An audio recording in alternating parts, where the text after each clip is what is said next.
Zee24 एक पाऊल पुढे नये आणि अशी बदली करायचे अधिकारी लोकपालाकडे असले पाहिजेत ही सूचना सुद्धा सरकारने आजच्या या नवीन विधेयकामध्ये फेटाळलेली आहे। त्यामुळे या लोकपाल विधेयकातला प्राण या सरकारने काढून घेतलेला आहे आणि पुन्हा एकदा हे सिद्ध झालंय की काँग्रेसला कधीच एक प्रभावी लोकपाल बिल आणण्याची इच्छा नव्हती, ती पुन्हा एकदा या प्रकरणातून सिद्ध झालेली आहे। विश्वंभर चौधरी, एक प्रकारे प्राण नसलेला देह असं अशा प्रकारचं एक अचेतन स्वरूप या लोकपालाचं आलंय असं वर्णन अतुल भातखळकर यांनी केलंय। आपण या सगळ्या चळवळीशी अत्यंत पहिल्यापासून निगडीत होतात। सारा महाराष्ट्र आपल्याला एक प्रख्यात सामाजिक कार्यकर्ते म्हणून ओळखतो। आपली पहिली प्रतिक्रिया काय आहे? तुम्ही खुश आहात का? काय वगळल्याबद्दल नाखुश आहात आणि काय घेतल्याबद्दल तुम्ही खुश आहात? थोडा कभी खुशी कभी गम असा थोडासा प्रकार मला वाटतो। एक म्हणजे जे लोकपाल दंतहीन होतं पहिलं, त्याला दातच नव्हते, तर आता बोथटका होईना दात आहेत असं मी म्हणेन थोड्या वेळासाठी। सीबीआयचा जो मुद्दा आहे तो फार महत्त्वाचा आहे। स्वायत्तता सीबीआयला दिली पाहिजे होती। मला असं वाटतं की एक पॉवर स्ट्रगल, सत्ता संघर्ष हा सीबीआय आणि लोकपालमध्ये होऊ शकतो, कारण सीबीआयचं महत्त्व तसंच्या तसं अबाधित ठेवून ती सरकारच्या नियंत्रणाखाली आहे।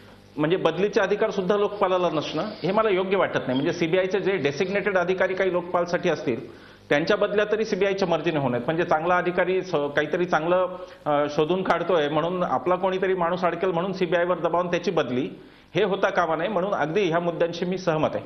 मला दुसऱ्या दोन गोष्टींकडे बोलायचं की पॉलिटिकल पार्टीज या त्याच्याखाली यायला पाहिजेत, कारण की 20,000 पर्यंतची देणगी ही नगदीत देत असल्यामुळं पॉलिटिकल पार्टीजचं फंडिंग हा खरंच गांभीर्याने घ्यायचा विषय झालेला आहे। काँग्रेसकडे 1600 कोटी आहेत आणि भाजपाकडे 800 कोटी आहेत असा मध्ये आकडेवारी आली होती।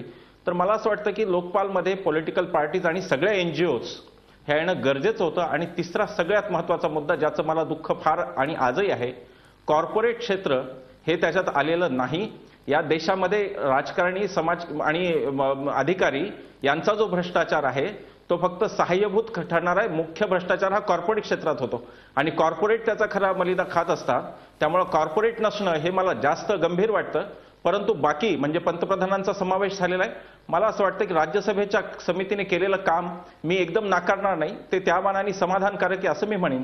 परंतु पुन्हा कळीचा मुद्दा हा सीबीआय हाच असणार आहे आणि जोपर्यंत सीबीआयला स्वायत्तता मिळत नाही तोपर्यंत लोकपालला काही फार करता येईल असं आम्हाला वाटत नाही। त्यामुळे ती मागणी पुढे रेटावी लागेल।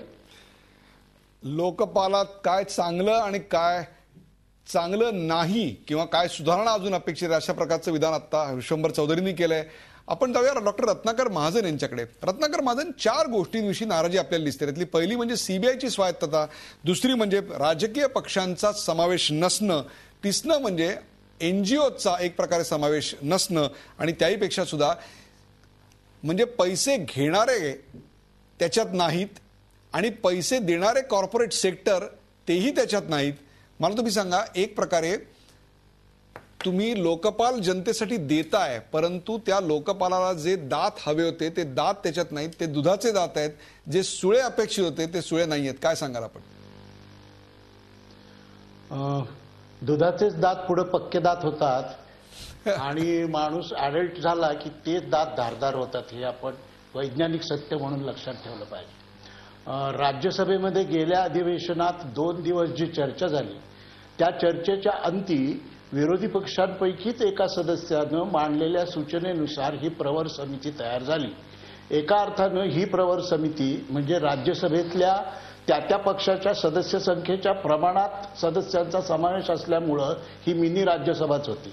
त्यांनी जो अहवाल दिलेला आहे त्या अहवालातल्या 16 पैकी 14 मुद्दे सरकारनं मान्य केलेले आहेत आणि 2 मुद्द्यांविषयी चर्चाच होणार नाही असं म्हटलेलं नाही। त्यामुळं आता हा जो अहवाल आलेला आहे हा राज्यसभेच्या अध्यक्षांच्या परवानगीनं 1 दिवस ठरवून राज्यसभेमध्ये चर्चेला येईल। त्यामध्ये सर्व पक्षांना आपली मतं मांडता येतील आणि त्यानंतर सर्वसंमतीनं जे काही व्हायचं ते होईल, इतकी ही ओपन प्रोसिजर आहे। राजकीय पक्ष हे आपल्या देशामध्ये निवडणूक आयोग या नावाची जी एक घटनात्मक यंत्रणा आहे त्या घटनात्मक यंत्रणेच्या नियंत्रणाखाली असतात आणि आता तर ते नियम इतके कडक झालेले आहेत, त्याची उदाहरणं आपण नेहमी बघतो। राजकीय पक्षांना दरवर्षी आपल्या त्या वर्षातल्या जमा खर्चाचा ऑडिटेड अहवाल हा निवडणूक आयुक्ताला द्यावा लागतो आणि निवडणूक आयोगाच्या वेबसाईटवर तो उपलब्ध असतो. इतकी तरी ट्रान्सपरन्सी आता त्या राजकीय पक्षांच्या आर्थिक व्यवहाराच्या संदर्भात आलेली आहे, पारदर्शकता आलेली आहे, हे आपण मान्य केलं पाहिजे.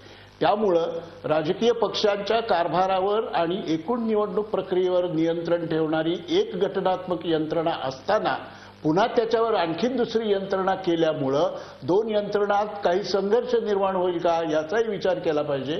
आणि एक यंत्रणा असताना दुसरी असण्याची काही आवश्यकता नाही, हे कॉमन सेन्सला सहज पटण्याजोगा मुद्दा आहे.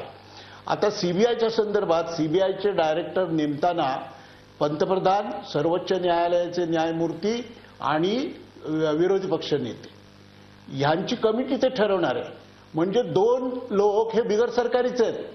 त्यामुळे याच्यामध्ये काही सरकार आपलं म्हणणं, आपलं घोडं पुढं दामटेल किंवा आपलं हे करेल असं मानायची काही आवश्यकता नाही. दुसरं असं आहे की हेतू आणि प्रामाणिकपणाबद्दल शंका सुरुवातीलाच घेतली की त्याच्याबद्दल पुढची चर्चा होऊ शकत नाही. त्यामुळे हे बोथट आहे का, एखादं हत्यार बोथट आहे का नाही याची परीक्षा त्याच्या वापराशिवाय कशी होणार. त्यामुळे एकदा दोनदा ते वापरलं जाऊ द्या, मग जर बोथट असलं तर ते अधिक धारदार कसं करायचं याची चर्चा होऊ शकते. एकदा वापरून तर बघा, मग बघू त्याला धार किती आहे. म्हणजे एक प्रकारे वेळ काढूपणाचंच हे दुसरं नाव आहे का, या विषयाची आपण चर्चा करणार आहोत. पण आत्ता घ्यायचा आहे मला एक ब्रेक. कुठेही जाऊ नका, पाहत राहा. आपण पाहताय कार्यक्रम बोथट लोकपाल. झी 24 तास, एक पाऊल पुढे.